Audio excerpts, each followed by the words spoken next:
Kimi, tawang-tawa sa padila ni Miss Alma Moreno.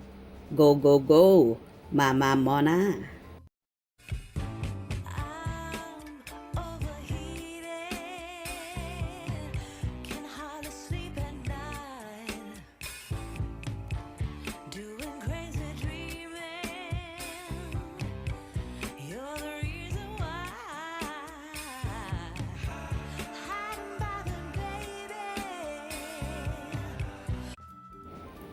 Lukang-luka si Kim Chu kay Alma Moreno ha.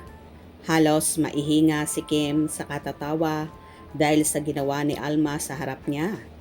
Super laugh trip nga si Kim sa eksena nila ni Alma sa The Alibi. Ang buong katotohanan kung saan tinuturuan siya nito kung paano mangakit ng customer with matching padila ha. Escort nga kasi ang role ni Kim sa serye at si Alma ang manager sa bar kung saan sila nagtatrabaho. Kaya game na nagbigay si Alma ng tips kay Kim kung paano mangakit sa pole dancing. Naaliw ang mga fanay sa social media post ng actress na 3 laughing emoji sa nasabing eksena. Chika pa nga ni Kimi sa isa pa niyang post tungkol sa karakter ni Alma. Go Mama Mona! Well, hindi lang si Kim ang natutuwa sa eksenang yan dahil mabenta rin ito sa mga fanay.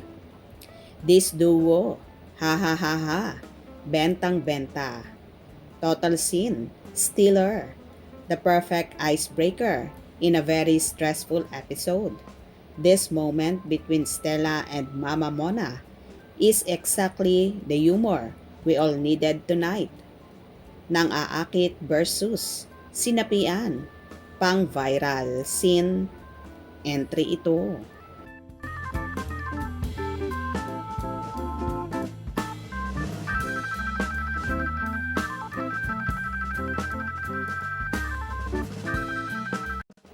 Parang nasaniban daw Mama Mona, sabi ni Stella. Tawang-tawa ako dyan tapos ako lang mag-isa. So para rin akong nasaniban.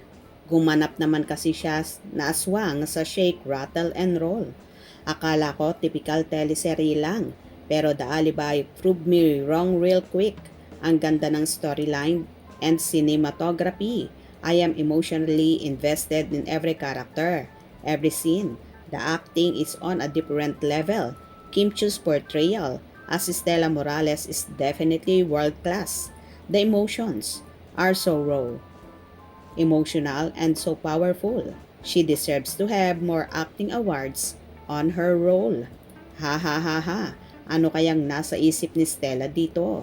Halabira, Nanay Mona. Go go go lang.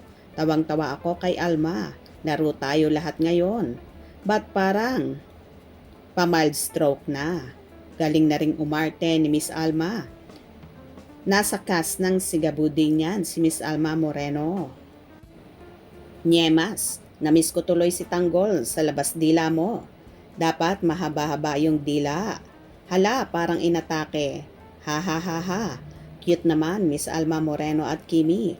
Alma is a very good dancer during her younger days. But panahon na ito ni Kim. Kim is a very good dancer. Miss Alma, anong nangyayari sa'yo? Nasasapian ka ba?